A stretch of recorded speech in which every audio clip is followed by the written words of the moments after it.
Le matin du 16 juin est arrivé. Des milliers d'élèves ont convergé vers le lycée. C'était déjà un énorme succès. La plupart des professeurs étaient venus. Des enfants des plus jeunes des collèges et des écoles primaires du township accompagnaient les aînés. Vers midi, ils étaient 10 000. À 14 heures, le double.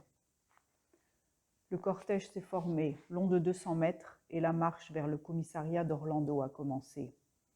Les élèves chantaient, brandissaient leur frustration peinte en noir sur des morceaux de carton au bout de bâtons tordus.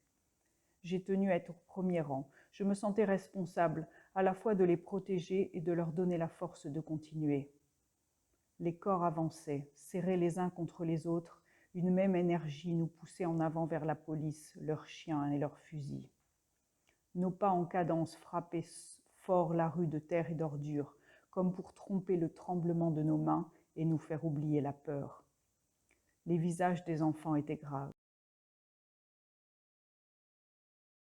Pas haineux, mais déterminés, et les voix puissantes. « Amandla! Amandla !» Les policiers, une cinquantaine, ne s'étaient pas attendus à une telle foule. Pris de panique, ils ont lancé les chiens, des bergers allemands et des bourboules dressés à haïr les noirs. Il y eut des hurlements, les plus jeunes et les moins courageux s'enfuyaient déjà.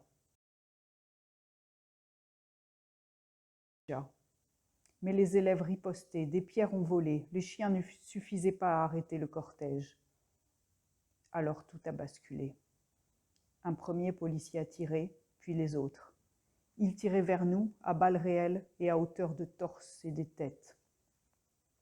Il m'a fallu quelques secondes pour en prendre conscience. C'est Hector qui est tombé le premier. Il était au premier rang comme moi, à quelques mètres de moi.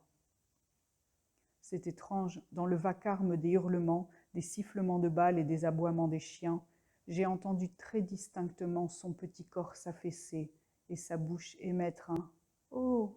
limpide et étonné. Hector fut le premier des 178 enfants massacrés ce jour-là à Soweto. Je l'ai porté chez sa mère. Il était déjà mort quand elle a ouvert la porte. Il avait 13 ans. J'avais honte. Sa mère ne m'en a même pas voulu. Cela m'a rendu plus honteux encore. Elle ne savait que répéter qu'Hector était un bon garçon et demander pourquoi, pourquoi, pourquoi. C'était lancinant. Je voulais juste qu'elle s'arrête, qu'elle pleure, qu'elle hurle, mais qu'elle arrête avec sa question insensée. Qu'ont les gens qui souffrent à toujours vouloir trouver une raison à la souffrance, bon sang. Pourquoi Hector?